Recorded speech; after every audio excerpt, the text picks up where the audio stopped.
It's time for Talkward, cringeworthy tales. And now, your host, Weekly Humorist Editor-in-Chief, Marty Dundix. Hi, everybody. Welcome to Talkward. I'm Marty Dundix, Editor-in-Chief of Weekly Humorist Magazine, and this is Talkward, a fun little podcast where professionally funny people come to tell awkward and cringeworthy stories. I'm very excited about today's guest, just because I've known her as a budding comedy writer in all of the different online comedy places where you get published, and you see people get published more and more, and then you meet them in person, and they're wonderful and hilarious in person as well. And I'm so excited because she has a big new book out that we're going to talk about. So welcome to the show. Kate Herzlin is here today. Hello, Kate. Thank you for coming on Talkward. Hey, Marty. Thanks for having me. Excited to be here. Your new book, Jokes to Offend Men, is out now, and it is very funny. And you co-wrote this with some of your cohorts in comedy, Allie Kenny, Danielle Crace, and Isabel Yates. And it's so funny because it's such a classic joke book formula. Like, yeah. I am an old guy, and that means I grew up in the 80s. You know, people in the 80s and 90s, and people even in the early 70s were used to reading these truly tasteless jokes, or jokes, or all of these very basic, similar knock-knock or dirty jokes, and they were all sort of these, these yellowed paperback things you would get at the bookstore, and as children we would read them, and we would snicker in the corner, and we would tell each other these funny, dirty jokes that we had just learned. And this book is so good because it does that style perfectly. But it skewers the exact audience probably of that book back then, who has now gotten old and are the representative of the patriarchy. And this book just takes them down completely, and you do it so well, and you do it so funny. Like, I am the audience that's probably getting skewered here, and this book is so clever and funny, and I enjoy it so much. Oh, I appreciate that so much. I would say, our target offense aim is definitely going back in time to children in the 80s and making them just feel terrible about themselves in the stacks of bookshelves. I think that's the goal. Thankfully I'd say that you are amongst the many men who truly will not be offended by the book. It's a bit of a it's a bit of a trick. I'd say the title. We say in the intro that we don't actually intend to offend most men, or rather, it's not only men. It's anyone really who's like digging the patriarchy. Those are the people that we're hoping to offend here. So, thankfully, I think, knowing you long enough, that you probably don't dig the patriarchy too much. But this is maybe how I find out that I'm wrong about that. I don't dig it. And it's very refreshing the way that you guys attack it, because it is in a constructive, hilarious way that can, you deconstruct it and then you mock it, but it's not in a way that is mean or would turn people off. It's an incredibly, people use comedy to get points across in creative ways, and you can use comedy to change people's minds, and you guys do that really well because you don't kind of bang people over the head with it it's not a mean humor joke. It doesn't even punch down on the patriarchy. Like, you guys are still respectful of not punching down even on the enemy. Yeah. It's a funny thing. We set up this test for ourselves when we were writing, because we in the beginning, when we started writing together, we would find that we'd write a couple of jokes or something, and we'd spend a really long time trying to figure out if they were a good fit or not for the book. And we didn't really have a criteria. And so we realized we kind of need to put something in place for ourselves, like a test to figure out if a joke would make it into the book, so that we could actually get through editing these jokes in a constructive way. And one of the parts of the test was does the joke actually make a valid point, or is it just being men? Yeah. Awful, right? And if it does that, the worst, then we cut it. Because we just felt like that's not really fair or true, and it doesn't really hold up, and it's sort of not valid and kind of lazy. And if we're gonna do a whole book of these, we have to make sure that each one of them can kind of stand on its own. So we definitely are, I think, nicer to men as a category than one would expect from a book called Jokes to Offend Men. And also the thing about with writing, just in general writing, but definitely writing humor, is less is more, right? Yeah. Like, you can write an article, you could write like a headline joke, you write whatever it is, and then you look at it and you're like, how can I cut this down to half and still make the joke? Like, because if you can cut it down more, it'll be funnier. Like, it's some sort of you get rid of the dead weight or the extra stuff you don't need, or you trim the fat. And these jokes are so punchy and short. Like, it's an amazing skill to be able to make a skewering point with as few letters as possible. And you guys are able to do that because this book is so, like, it moves really fast. Like, the jokes are really fast. And the punchlines are really just, like, a couple of words or less. What did the job candidate ask the male hiring manager? So, do you have any questions for me? It's great. Yes. Yeah, that was, I think that's really a labor of the fact that when you put 4 writers together, you manage to, if one person writes a joke that's super long and it's just like unnecessarily long, i.e. me, because that's what I do. I write jokes with too many words. Then it's the rest of the group is there to kind of say, all right, well, let's trim this. Do we need this word? It's really kind of the benefit of collaborating. I would say that if I might fight for a few extra words and be like shot down correctly as I should be, because that I will say, like, of the group, I'm definitely the one who I think is always fighting for an extra word or two, and I'm usually wrong about that. So I think it's definitely a better book than if I had written it on my own, as far as the ability to be for many reasons, but one of which is to be not so verbose all the time. Here's another favorite one of mine that feels very targeted to me personally. What do men and exclamation points have in common? They make you doubt your professionalism, and ultimately you don't need as many as you think. And I'm taking that not as a man, but as a person who overuses exclamation points in emails. All the time. All the time. I cut them down, and I still use too many. And I'm like, God, I sound so excited to everybody, but I am excited. Well, you feel like you've got to perform that excitement, right? Because it's like, if you leave a period, it's like, oh God, is she mad at me? Yeah, exactly. Yeah. Like, people can read into punctuation so much. And actually, I was just talking to someone about this just because of the way that the keyboards on your telephone are on your iPhone, and you can accidentally hit a question mark when you mean to hit a period. Mm-hmm. Or exclamation point. I do that all the time. Yeah. And you're like, oh my God, I've changed this conversation so drastically by making this a question. They're too close. Like, I think that we need to somehow tell the people who make the typewriter positionings that a question mark needs to be way off to the right. No, you can text someone happy birthday, and it's like, it's a question. It's like, is it a happy birthday? I don't know. Maybe. It's quite an existential discussion we're about to have about people getting older, huh? Yes. How is that birthday? What is a birthday? What is yeah. Is that a real marker in time? Has anyone really documented that moment for us around the sun? I don't know. And I was happy enough to get to go to one of your book launch events in Brooklyn, and it was so wonderful. We loved seeing you there. That was awesome.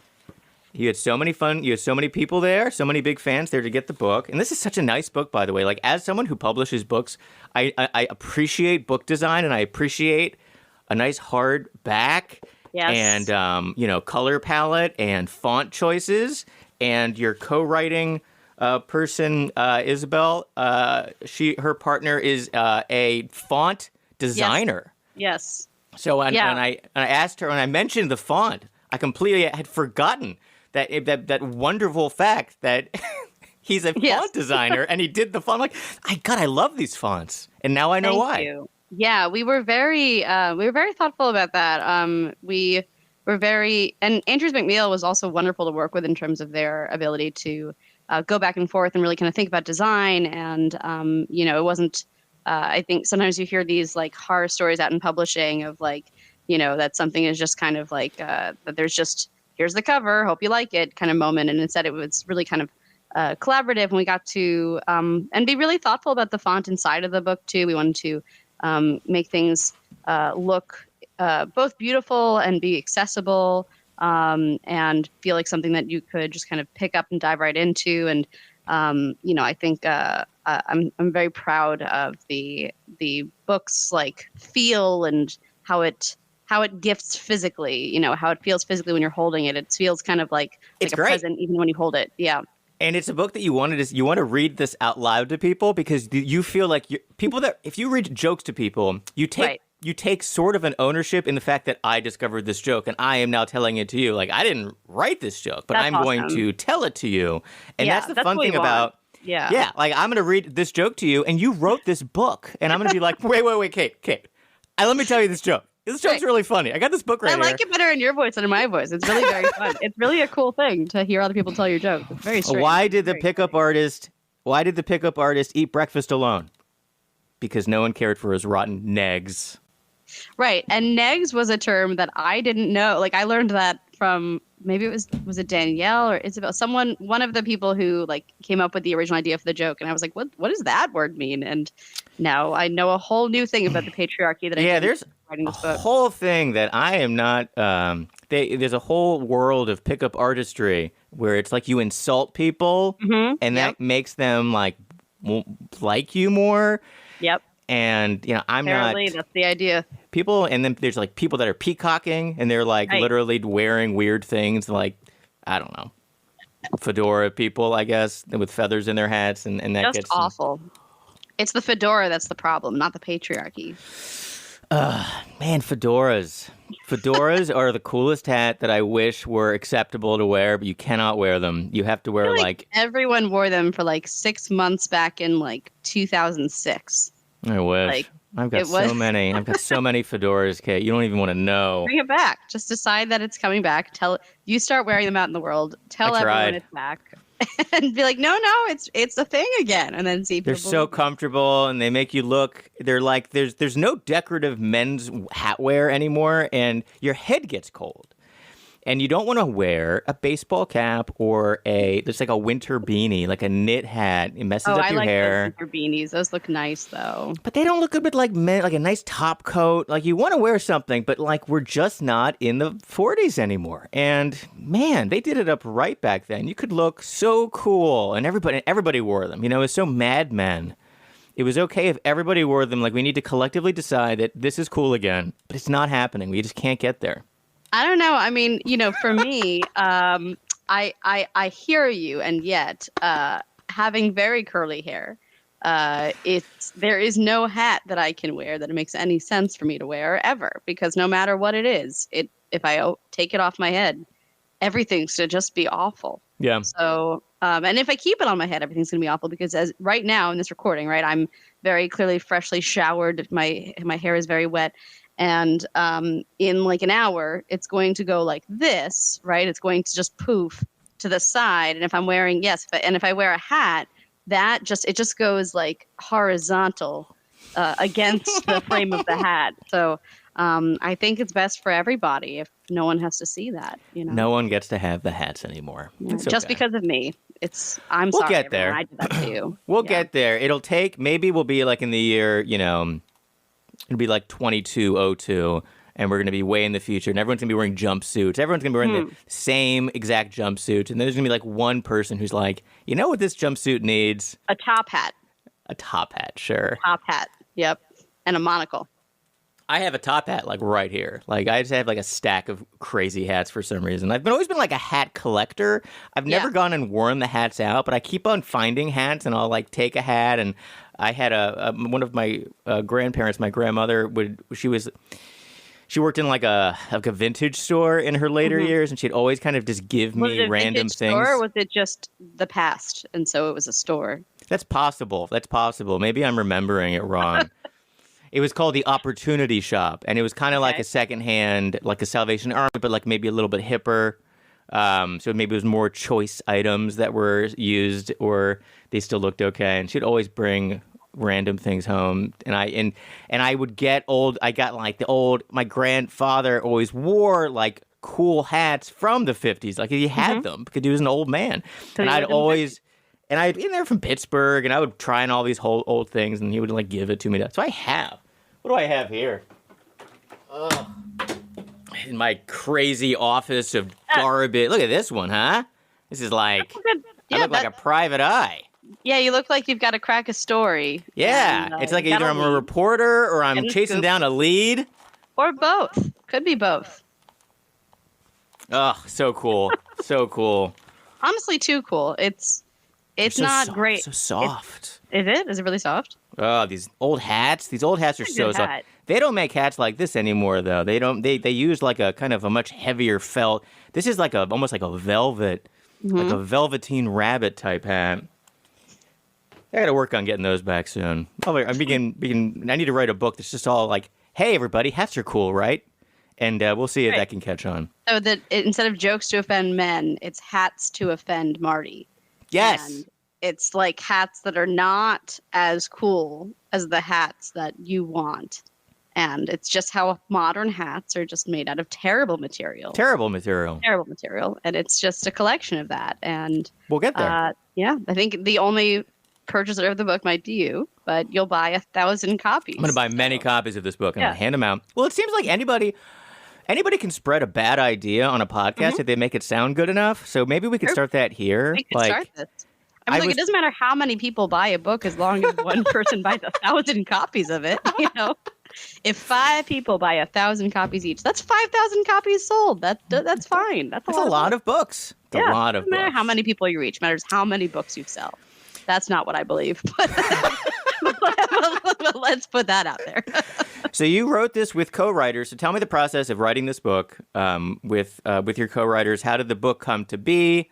Where did the idea come from? How did it get to being? I think it first started out as a McSweeney's article sensation. Yes. And then that became the book. So what was the process of writing the article? Yeah. And then making that article into a book? Absolutely. So back in February 2020, there was that delightful Democratic debate where Elizabeth Warren was asking Michael Bloomberg about the fact that he has all these NDAs. And he was like, well, I just have these NDAs because I told some jokes that some women didn't like.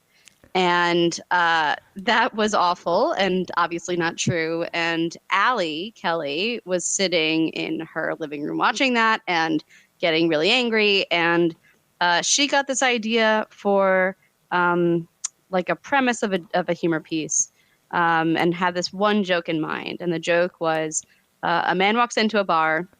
It's a lone one, so he gets a promotion within his first 6 months on the job. And first of all, that's a great joke. And second of all, yes, right? And she sends an email out to a few women comedy writers who she knows. I was actually not on this email, but she sends it to a few people, and she says, I've got this idea for this piece. Is this anything?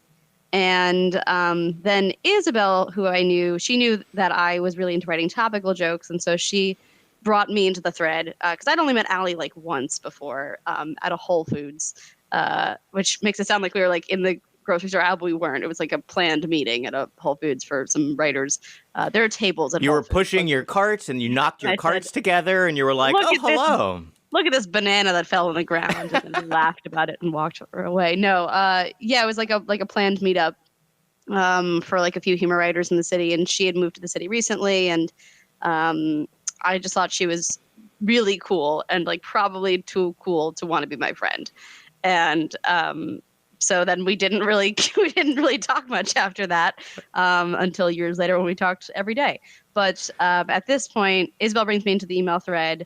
I'm like, sure, yeah, let's write this piece. And I was like, it was a very like New York day. Like I was running around like different coffee shops and doing a few different projects for my job at the time. It was a different job than the job I have now. And I was like doing different research. I was also like trying on wedding dresses at a few different places that day too, because I was supposed to get married that year and I had to postpone it till after the pandemic. But not after the pandemic. It was mid-pandemic that we got married, but later stage of it. Yeah, later stage. Easier stage of it. But anyway, so point being, we write this piece together in a whirlwind day, like over Google Docs. And the four of us kind of come together to write this piece and submit it at like 10 at night. And at like 11, Chris at McSweeney's accepts the piece. And we were all like very thrilled about that. That's really exciting. And, getting into McSweeney's is a very hard thing to do. And it's very exciting when you have a topical piece because you're going to hit something that's like based on the news. And this piece was jokes I've told that my male colleagues didn't like, right? So it's taking the thing that Michael Bloomberg said and turning it on its head and making it like jokes that would make men at the workplace uncomfortable because of their misogyny. And the next day, I was actually with Isabel. We were like co-working together at a hotel. This was a thing that I swear people did for like a few months in early 2020, that you like worked in hotel lobbies. Like hotel lobbies were outfitted with like mini coffee shops inside of them and had like pastries and lunch. I think this is actually thing that's starting to come back now. Like I only saw an article about this recently. No, I said this happened. I claimed this and everyone forgot about this, but it really did happen because we were working together in this hotel lobby. You're like, am I having an episode where I invented this reality? Like, was I no there? one else remember this? And it was just my brain. No, it definitely happened because there were other people there, and it wasn't just us. We were working on different projects for like. Everyone's like, no, Kate, you just got escorted from the Ace Hotel. Like, that's what happened. But the Ace Hotel had a great co-working setup. It was a real thing.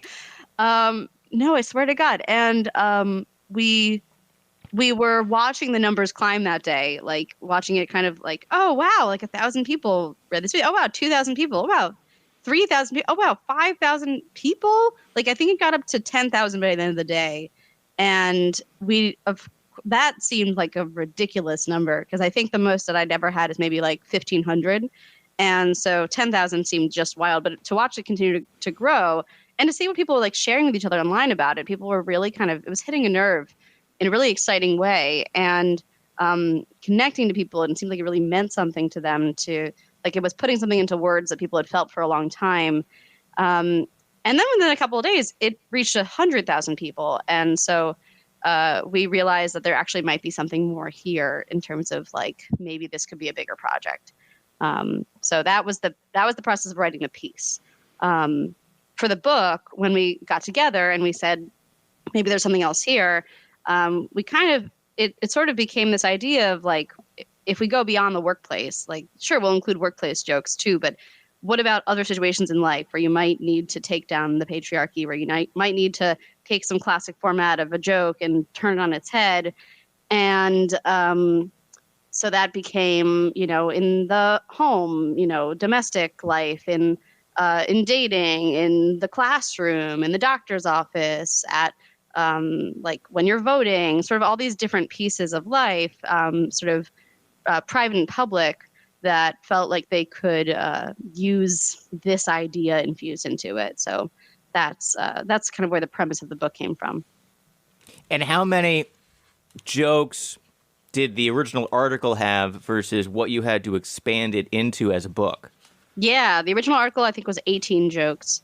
And the book is about 330. It's about an average of like 30 jokes per chapter. So but we wrote a lot more that didn't make it. A lot more jokes than the original article. Like you guys really, I mean, you wrote 18 jokes. That did really, really well. And then you got to make a book out of this. And it's like, okay, you do 18. Now you got to write a ton more. Right. And you have to make it seem fresh. And you have to have new categories. Yes. And the way that we kind of made sure that would work is that we said, when we would have an idea for a chapter, we wrote at least 15 jokes that we thought could stand in the chapter. And if we could come up with 15 solid jokes, we were like, all right, if we can do that, then there's probably enough to really have a chapter here.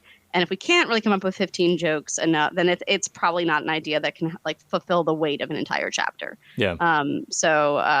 And when we did those initial 15, it was, it wasn't just like you would write probably 30 or 40 to get down to 15 that were like solid enough to say like, yes, this can stand. And then many of those didn't end up making it into the book either. But, it's a continuous process of cutting and editing and revising and cutting and pitching and cutting more jokes and cutting more jokes. It was probably over 1,000 jokes we wrote. That sounds like some sequels ready to go. Are any of those cut jokes going to be usable later? Probably not. I think that many of them are riffs on the same ideas that we didn't make it. Like, if we said we wanted to write a joke about IUDs, right? Then we're probably going to write a lot of jokes about that and then really going to choose the one that we think really kind of encapsulates what we want it to do. So many of them are cut in favor of not being redundant or, making sure that we're really kind of hitting the points home as strongly as possible. More so that than like, and then there were some where it was like we're trying to write something about a certain topic and we were just like, you know what? We're maybe not going to write this well. Like, this isn't actually for us to write, but like, someone else out there is going to write this better than us. So we actually don't have to cover this here in this book. So my feeling about it is always like, I think we could write more jokes, but I feel like these are the really kind of the cream of the crop of what we did together. And this is saying what we want to say. And now I'm really excited to like see what jokes other people write and how can we kind of elevate.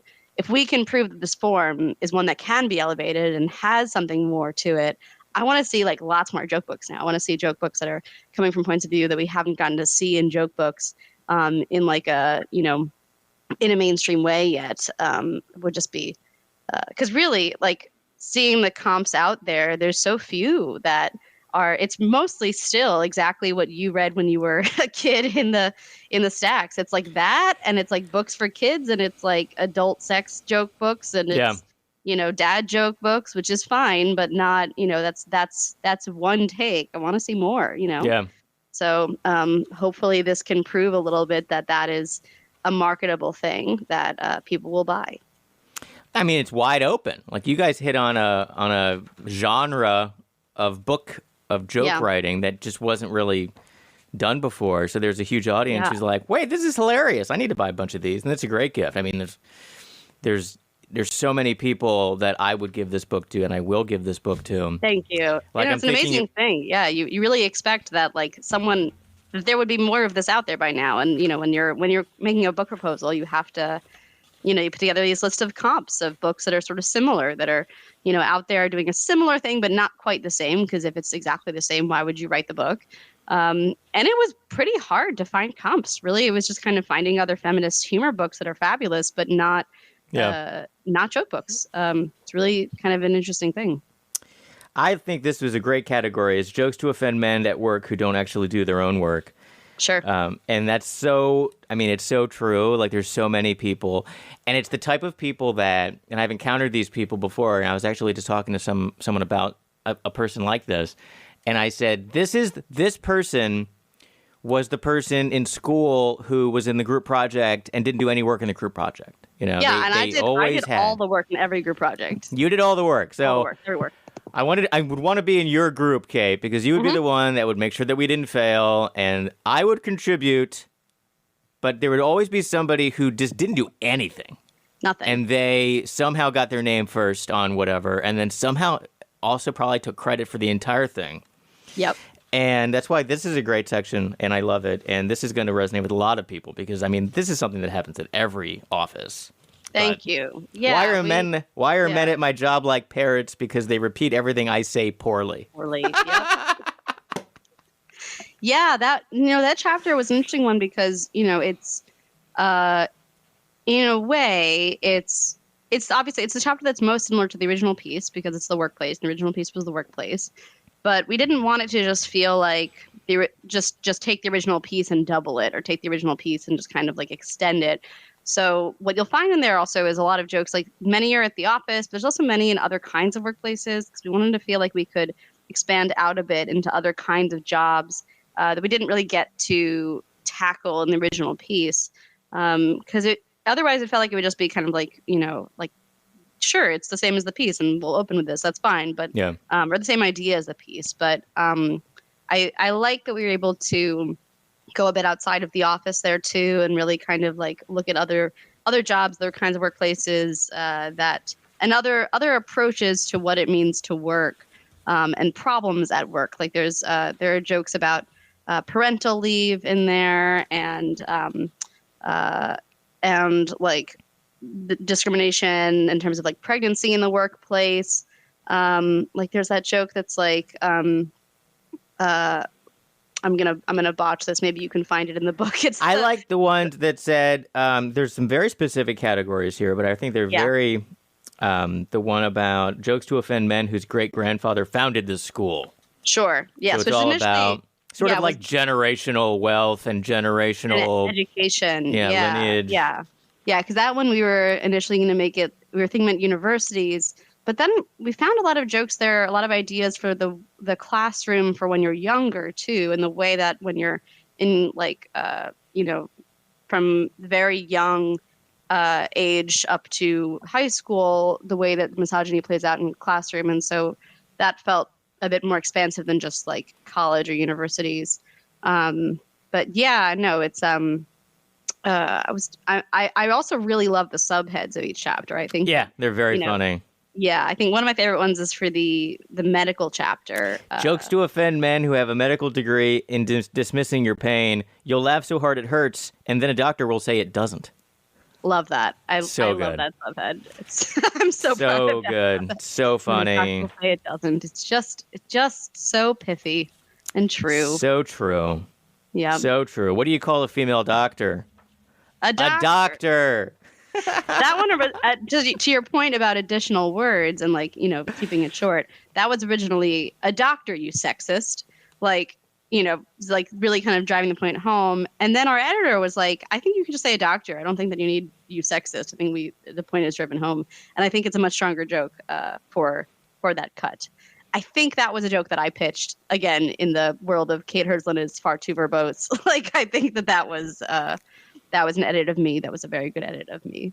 And because of that, that's why this works so well as a joke book. Is those old joke books that you're emulating? They were really edited down to almost like nothing. Like they're so fast. Like each joke is so punchy and short, and like the punchlines are just like one line, maybe 2 words. Bum bum done. Next joke. Next joke. Next joke. And the thing about a joke book like that and like this, and why it works so well is. There's something that it's called comedic density is what I always have heard it called. And it's where there's just like this overwhelming amount of humor and it just keeps on coming. And it's like not one little thing is so precious that it has to stand on its own. Like there's just tons of it, like a waterfall of just hilarity.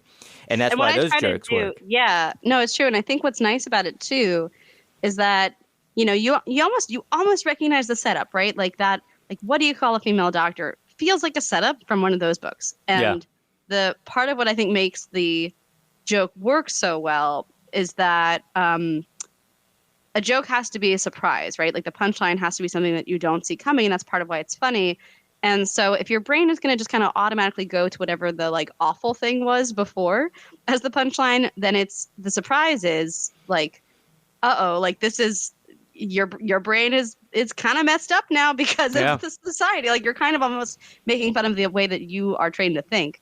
And that's kind of the turn there, the surprise that I just think is, I'm really proud of. I think that we pulled it off, we did the trick of that. And that each show kind of, if nothing else in terms of the surprise element being that your brain is tricked into thinking that it's going to be something else than it is. And, it really kind of exposes the way that we all just kind of think about things because of this fabulous society that we live in. Yeah, it's almost like a Rorschach test, right? So you're reading the book and you're like, oh, the punchline's this horrible, misogynistic or racist thing. Oh, it's not. Oh, I'm horrible and misogynistic. Exactly. Damn That's the journey. Damn it. That was so fast. And it was done so succinctly. Damn it. Yeah. It's like a roast of your brain every time. Yes, it is. Yeah. A delightful roast. Roast of your brain. In a beautiful package that is delightful to own and to give. In the workplace, still time to buy one now, people. If you want to get something, we have a whole week of Hanukkah gifts and of Christmas. You've got your work holiday parties, and you've got like a white elephant, and you got to offend someone at work. Oh yeah, this would be a great office gift, right? Yeah, it's a great office gift. It's a great stocking stuffer. This might get you. I don't know. I've never. This might get you a meeting with HR. I don't know if people are being sensitive. Or you give it to HR so that they can learn about it. That would be a great gift for HR. Yep. The HR holiday gift is jokes to offend men. Then they can learn something about how to offend men in the workplace. With the shipping on the Amazon, people could probably buy this still and get it in time for Christmas. You can get something like this in 2 days. Yeah, definitely. Yeah. Or you can go to if you don't want it to be shipped, go in person to your local bookstore. Go to your local And, bookstore. Yeah, they probably have it. And if they don't, you should tell them they should have it, and then they'll order a bunch, and that's great. And you guys have been doing a lot of fun stuff. You've been traveling all over the place promoting this book. So where have you gone? I think you were in the Midwest. Were you in Chicago? So we went to Chicago. So our launch was in Brooklyn at Books Are Magic, Wildly Screwing. And then our next event was in Chicago at the Bookseller. And then we did an event at Trident Bookstore in Boston. And we did a virtual event with a novel idea in Philly. And our next event is going to be on January 14th with Atticus Bookstore in New Haven. And every store has just been really, really fabulous to work with. I mean, independent bookstores are the best things. I mean, like, did I write a book just so that I could go have a reason to go to independent bookstores? Maybe, I don't know, but they're really just a wonderful part of like this world that we live in. It's just I really can't say enough about like how fabulously and warmly and thoughtfully we've been treated at these different stores for these different events, and what great collaborators they've been. It's really been like a big highlight of this whole process. It's looked like a lot of fun because they've done a lot of great. They did a great job of promoting photos and videos of the events all over the place. So I think I got to see some bits and pieces of Chicago, and I think you guys were up in Boston. Yeah, that was promoting. Trident. Yeah, and it was great. What we've done for most of the events is we've partnered with other writers as well on like, so we've done a mix of reading jokes from the book and then also having like humor pieces or jokes told by other women and non-binary comedians. And, it's been really cool to get to know writers in other cities and get to like feature their work. And the event in Trident was the one that I kind of spearheaded the most as far as like bringing together different comedians. That's the Boston event. And really it was just like, it was a blast. They're so funny. Like some really great comedians there. Like, and now I just like know these comedians who I follow now in these different cities who I would love to just promote. They're really cool people. That's wonderful. And this is so nice. And I'm so happy that you got this book out. So successful and incredible. Kate Herzlin here. That's and me. Well, I always have my favorite comedy writers, Kate, because it's the comedy writers that came to events that I had that were incredibly like lowly attended. No, your events are awesome. And if like a writer comes to an event that's like, maybe I didn't promote it enough, or maybe not people, but then like I see Kate there, or I see Isabel there, or I see like Sarah Garfinkel there. It's like that sticks with a person. Like if you have an event and people come, even people come to your book events or whatever. It's like you remember the people that show up. Yes. Forever. Like there's always people that I will remember. It's like that person came to my one event like many years ago, and I will always like them more because they did that one thing. You are that to us, it's both you came to the launch, but you are someone who has always shown up and is always around and like, making connections in the community. I mean, I don't think that I've ever been in an event with you where you didn't introduce me to at least like 3 other wonderful people, and it's not just because you like, want to put people together to know each other. It feels like it really matters to you, like to build these connections in the community and to really kind of foster it. And, I think we kept saying in the process, we were like, when are we going to get to see Marty? I hope we get to see Marty soon. Like, we were like writing together remotely over Google Docs and, and it was really a big, thing that I think made us all feel connected when we were all, in our homes and not able to go out with COVID. And, to be able to work on this book together and to think about the time when we'd eventually hopefully be able to share this with people in person. You're absolutely one of the main people that we were like, and Marty, we're going to get to see Marty and share it with him. That's right. Yeah. And I'm so excited that you did finish this so you could share it with everybody. And, again, we just wanted to go to bookstores and also get to hang out with you, and that's it. That's absolutely mission accomplished. You definitely did that. Well, thank you so much for talking. I know you got to run, but have a wonderful holiday season. Thanks, Kate Marty. Herzling. Can people follow you? Is it at Kate Herzling on the Yeah. Twitters and the Instagrams? So at Kate Herzlin, just to, to correct the pronunciation a little. Herzlin. just Sorry, to be a Herzling. little- I've been It's calling you okay. Kate Herzling forever.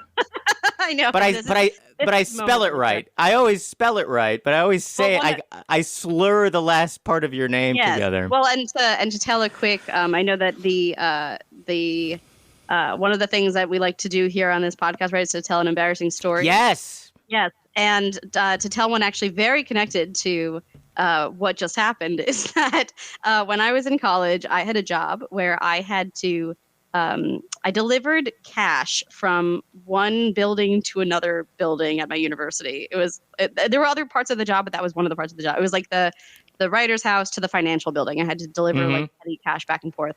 And once a week, I would see this woman in the financial building, and I'd bring her the money. And the first week that I went, she called me Allie.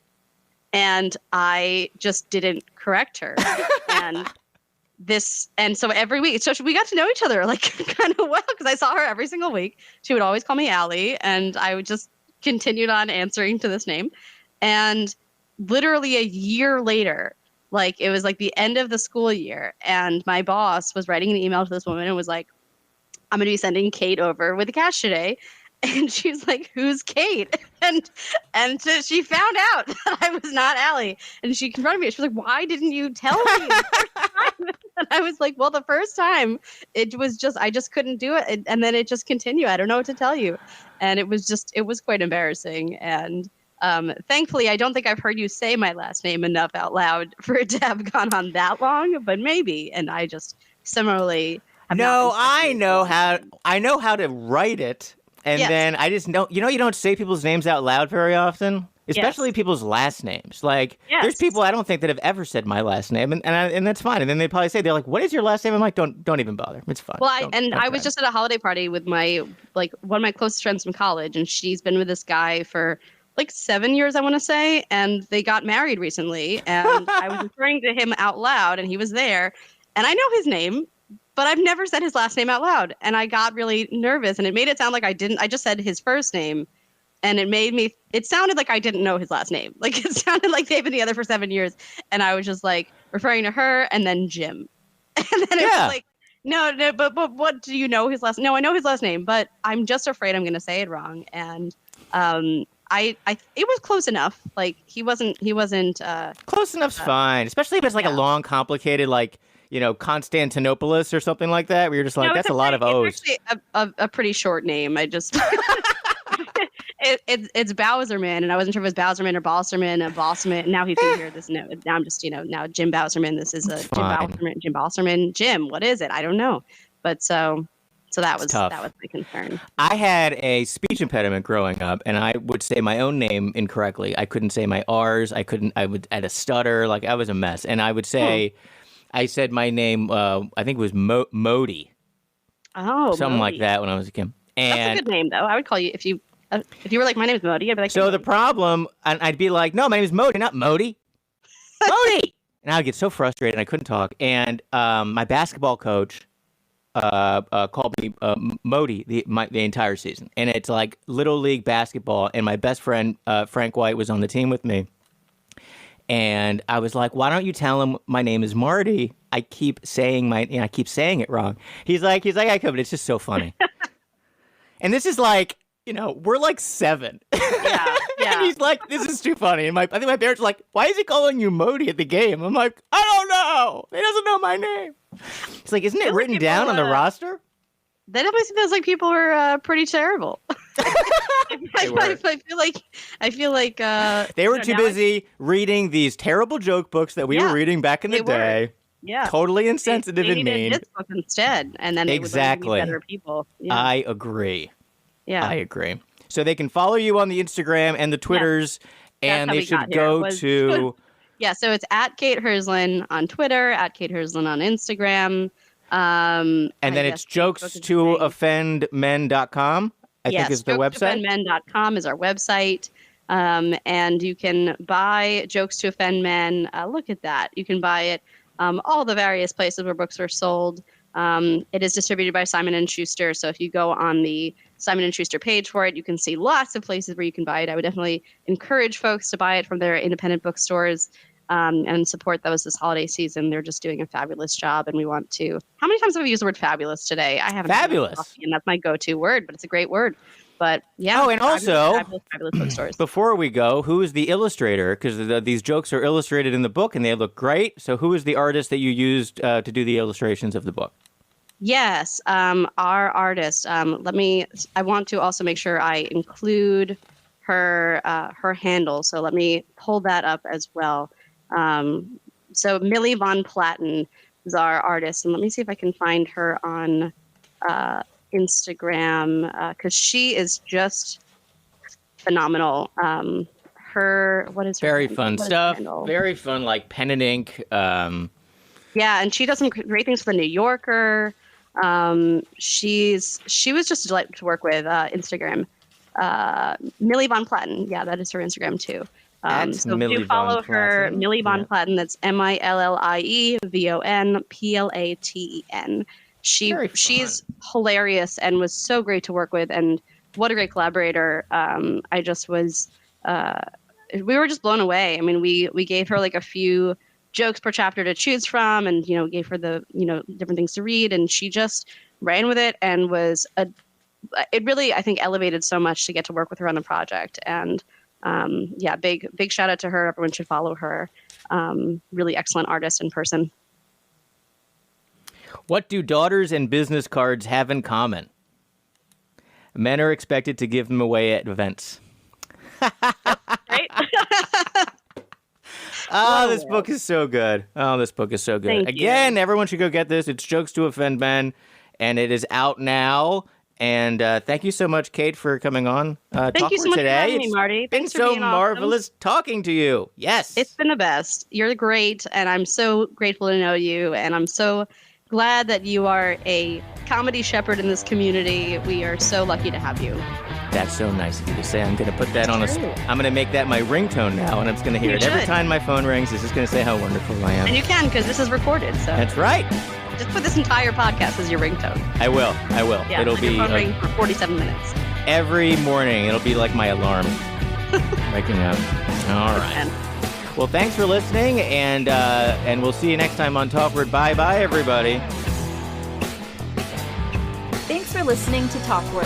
Please subscribe, follow us, and visit weeklyhumorist.com.